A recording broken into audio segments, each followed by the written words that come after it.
हिंदी कक्षा में आपका हार्दिक स्वागत और अभिनंदन। आज मैं आपके लिए कबीर के पद के प्रश्नोत्तर चर्चा लेकर आई हूँ। ध्यानपूर्वक सुनना। यहाँ पर आपके लिए मैंने बहुत आसान से शब्दों में प्रश्नोत्तर बनाए हैं, ताकि आप एक बारी इन प्रश्नों को पढ़ते ही आपको ये लगे कि हाँ, इन्हें तो मैं अपने शब्दों में भी लिख सकता हूँ या लिख सकती हूँ। तो कबीर की दृष्टि में ईश्वर एक है, इसके समर्थन में उन्होंने क्या तर्क दिए कि कबीरदास जी कहते हैं कि ईश्वर एक है, इसके बारे में उन्होंने क्या क्या कहा है। सबसे पहली बात है बेटा, आप लोगों को प्रश्नोत्तर रट्टा नहीं मारना है। यहाँ पर मैंने जितने भी प्रश्नोत्तर आपके लोगों के लिए बनाए हैं, बहुत ही आसान से शब्दों में बनाए हैं, बहुत आसान भाषा का प्रयोग करके बनाए हैं। और एक और ख़ास बात कि आप व्याख्या को विस्तार पूर्वक समझिए। अगर आपने व्याख्या को विस्तार पूर्वक समझ लिया तो आपको प्रश्नोत्तर रटने की आवश्यकता है ही नहीं। तो कबीरदास जी क्या कहते हैं कि ईश्वर एक है, तो इसके लिए उन्होंने क्या क्या तर्क दिए। साधारण से शब्दों में ये कहें कि कबीरदास जी ने कहा ईश्वर एक है, उसके लिए उन्होंने कौन कौन से तर्क दिए हैं। कबीर की दृष्टि में ईश्वर एक है और इसके समर्थन में उन्होंने निम्नलिखित तर्क दिए हैं। क्या, जो हमारा पहले वाला काव्यांश था ना बेटा, उसी के आधार पर हमने ये प्रश्न बनाया है। उनके अनुसार वायु, जल और ज्योति एक के समान ईश्वर एक है। कबीरदास जी कहते हैं कि एक ही ज्योति है, एक ही हवा बहती है, एक ही पानी होता है सबके लिए। तो इसलिए कहा है जब ये सारी चीज़ें एक हैं तो हम ईश्वर को अलग अलग रूपों में कैसे बांट सकते हैं। जिस प्रकार से कुम्हार मिट्टी से अलग अलग तरह के बर्तन बनाता है, उसी तरह से जो ईश्वर है वो भी अलग अलग मनुष्यों की संरचना करता है।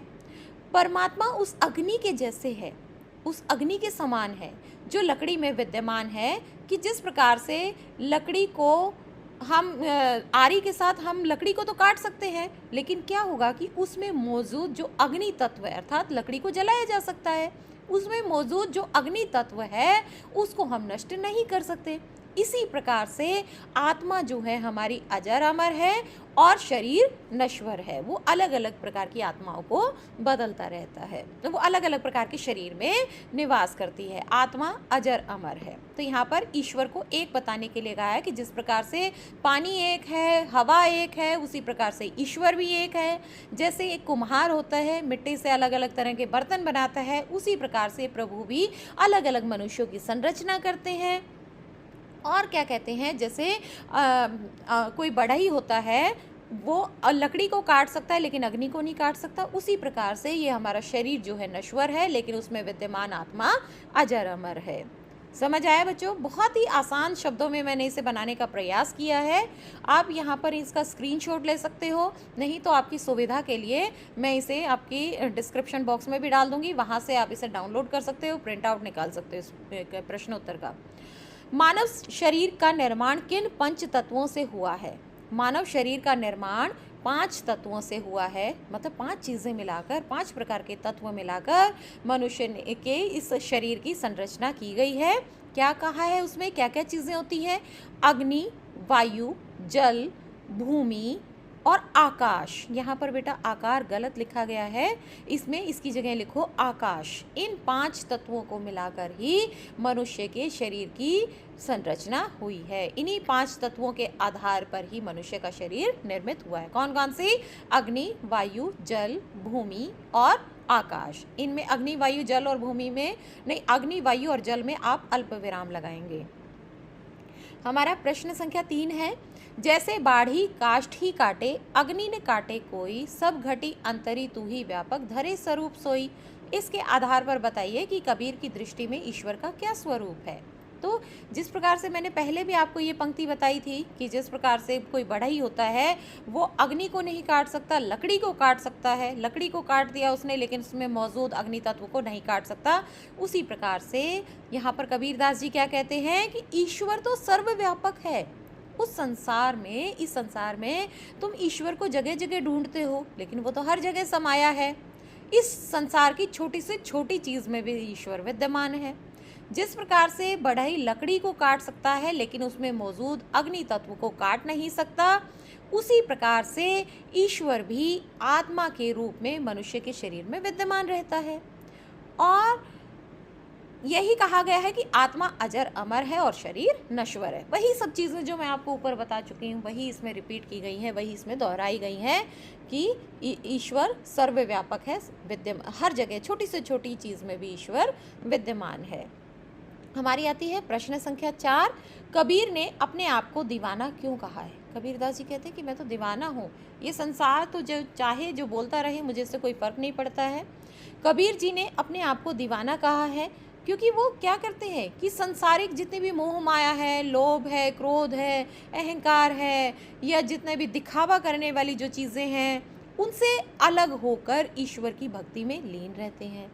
और कबीरदास जी तो प्रभु की भक्ति में इस तरह डूब गए हैं कि वो स्वयं को ही दीवाना कहने लगते हैं कि जब कोई व्यक्ति किसी के प्रेम में लीन हो जाता है तो उसे तो दीवाना कहा जाएगा कि ये देखो किसी के प्रेम में लीन है, दीवाना है ये, चाहे वो नायक या नायिका का प्रेम ले लीजिए। लेकिन यहाँ पर कबीरदास जी क्या करते हैं, वो ईश्वर के प्रेम में लीन है, इसीलिए वो स्वयं को दीवाना कहते हैं। समझ आ रहा है बच्चों? प्रश्न संख्या 5। कबीर ने ऐसा क्यों कहा है कि संसार बौरा गया है? बौरा मतलब क्या होता है कि संसार पागल हो गया है। कबीर के अनुसार ये सारा संसार पागल हो गया। क्यों? क्या कहते हैं कि साच कहे तो मारन धावे, झूठ कहे जगपतियान। कि यदि इस संसार में सच्ची बात कही जाती है तो क्या करते हैं लोग? मारने को दौड़ते हैं। और जब झूठ कहते हैं तो क्या करते हैं? उस पर विश्वास करते हैं।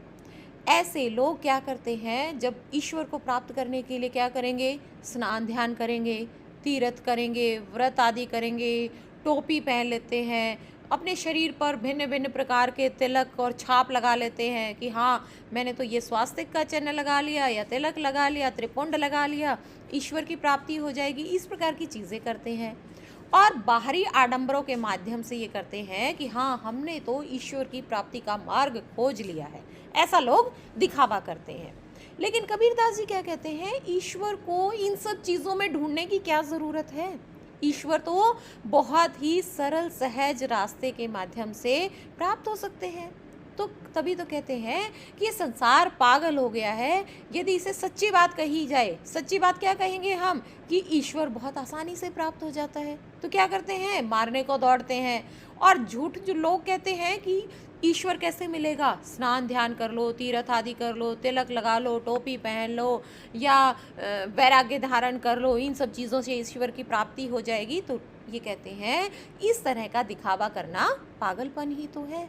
हाँ, ईश्वर तो सहज भक्ति के माध्यम से ही हमें प्राप्त हो जाते हैं। अगर किसी भी बच्चे को किसी भी प्रश्न में यदि कोई समस्या है तो मुझे एक बार लिख भेजिए, हम हर बच्चे की समस्या का समाधान करेंगे कि वो प्रश्न मैं आपको दोबारा से समझा दूंगी। कबीर ने नियम और धर्म का पालन करने वाले लोगों की किन कमियों की ओर संकेत किया है? यहाँ पर बेटा एक देखो, यहाँ पर और दिखाई दे रहा है ना आपको। एक होता है जिसमें और मतलब होता है तथा के लिए, और तरफ के लिए। ये वाले भी शब्द आप ध्यानपूर्वक सुनना और लिखना अपनी उत्तर पुस्तिका में। और में क्या अंतर है? और होता है तरफ की तरफ, और होता है तथा के लिए। कबीर ने नियम और धर्म का पालन करने वाले लोगों की किन कमियों की तरफ संकेत किया है? कबीरदास जी क्या कहते हैं कि ऐसे लोग जो होते हैं, जो नियम और धर्म का पालन करने वाले जो लोग होते हैं, अपने अंदर छिपे हुए परमात्मा को तो पहचान नहीं पाते और क्या करते हैं? मूर्ति पूजा कर ली, समाधि लगा ली, वेद पुराण पढ़ लिए, कुरान पढ़ लिए, बाहरी आडंबर कर लिया, और क्या करेंगे कि हमने ईश्वर को प्राप्त कर लिया है। और इसी प्रकार से अपने समय को वो बर्बाद करते रहते हैं और सच्चाई से दूर भाग जाते हैं। और तभी तो कहते हैं कि इनमें यही तो कमी है कि जो वास्तविकता है, जो सच्चाई है, उसको ध्यान नहीं रखते हैं और उस सच्चाई से दूर भागकर मूर्ति पूजा और पाखंडों को पर बल देते हैं। तो यही मुख्य कमी है कि वास्तविकता से परिचित नहीं होते और इन्हीं चीज़ों की ओर वे ज़्यादा ध्यान रखते हैं। समझ आ रहा है बच्चों? अब प्रश्न संख्या 7 हमारे हैं, अज्ञानी गुरुओं की शरण में जाने पर शिष्यों की क्या गति होती है? कहते हैं कि जब अंत समय आता है ना, तो गुरु के साथ साथ शिष्य भी डूब जाते हैं। तो कबीरदास जी क्या कहते हैं कबीरदास जी के अनुसार अज्ञानी गुरु की शरण में जाने पर शिष्य भी उन्हीं की तरह मूर्ख और ढोंगी बन जाएंगे, क्योंकि गुरु जो है आपको जो शिक्षा देगा उसी का तो अनुसरण शिष्य करेगा। यदि गुरु ही गलत शिक्षा दे रहा है तो शिष्य क्या करेगा? शिष्य भी गलत ही शिक्षा प्राप्त करेगा। अगर गुरु अच्छी शिक्षा दे रहा है तो शिष्य भी अच्छी शिक्षा लेगा। यदि गुरु ही गलत शिक्षा दे रहा है तो शिष्य भी उसी प्रकार से बन जाएगा। अब जब गुरु ये कह रहा है कि मूर्ति पूजा करो, पत्थर पूजा करो, तिलक छाप लगाओ, तो शिष्य क्या कहेगा? शिष्य भी उसी प्रकार के अनुसरण करेगा, शिष्य भी उसी मार्ग पर चलेगा। जब गुरु ढोंगी है तो शिष्य भी उसी प्रकार से ढोंगी बन जाता है। गुरु शिष्य को आधा अधूरा ज्ञान देते हैं। क्यों? क्योंकि वो स्वयं तो परमात्मा के बारे में जानते नहीं, और अपने जब अंत समय आता है क्या होता है कि गुरु भी पछताता है और शिष्य भी पछताता है। उन दोनों को ये लगता है कि हमने तो अपना समय इसी प्रकार से बर्बाद कर दिया, कि अपना जीवन जिस सार तत्व की खोज में जो सारा जीवन लगा दिया वो तो हमने ऐसे ही बर्बाद कर दिया। वो तो बाहरी आडंबरों में ही हमने उसे खर्च कर दिया अपने जीवन को, वास्तविकता से तो वो परिचित हुए ही नहीं। तो अंत समय जब आता है तो गुरु के साथ शिष्य को भी पछताना पड़ता है। बाह्य आडंबरों की अपेक्षा स्वयं को, मतलब अपने आप को पहचानने की बात किन पंक्तियों में कही गई है उन्हें अपने शब्दों में लिखो। यहाँ पर हमें सिर्फ और सिर्फ पंक्ति पूछी गई है, लेकिन इस प्रकार के जो प्रश्न होते हैं वो हमारी परीक्षा में नहीं पूछे जाते। हमसे ये पूछा जाएगा कि ये पंक्ति दे दी जाएगी, इसका काव्य सौंदर्य स्पष्ट कीजिए या इसका अर्थ बताइए। लेकिन इस प्रकार का प्रश्न कभी भी परीक्षा में नहीं आता है कि बाह्य आडंबरों की अपेक्षा स्वयं को पहचानने की बात किन पंक्तियों में कही गई है। वो पंक्ति आपसे नहीं पूछी जाती है। उनका अर्थ भले ही आपसे पूछ लो, उनका काव्य सौंदर्य भले ही आपसे पूछ लो, लेकिन पंक्तियाँ नहीं पूछी जाएंगी। तो कौन सी पंक्ति में कहा? टोपी पहिरे माला पहिरे छाप तिलक अनुमाना, साखी शब्द ही गावत भूले आत्म खबरी न जाना। मतलब यही बात जो मैं ऊपर आपको रिपीट कर चुकी हूँ, बहुत बार मैं आपको बता चुकी हूँ कि कुछ ऐसे लोग हैं जो टोपी माला पहनते हैं, छाप तिलक लगाते हैं, साखी शब्दों को गाना भूल जाते हैं, आत्मज्ञान उन्हें प्राप्त नहीं होता है, ईश्वर से वो कोसों दूर होते हैं, अपने बारे में उन्हें खबर नहीं होती है। तो ऐसे लोग जो ईश्वर को प्राप्त करना चाहते हैं, यदि इन आडंबरों से दूर रहकर अपने आप को जाने, आत्म खबरी ने जाना मतलब अपने आप में जानते ही नहीं है, यदि वो स्वयं के बारे में खबर लेना शुरू कर दें तो ईश्वर तो उन्हें वही मिल जाएंगे। आत्मा वास्तव में परमात्मा का ही एक अंश है। तो यहाँ पर यही कहा कि साखी शब्द ही गावत भूले आत्म खबरी ने जाना, कि साखी शब्दों को गाना भूल जाते हैं और स्वयं के बारे में नहीं जानते हैं।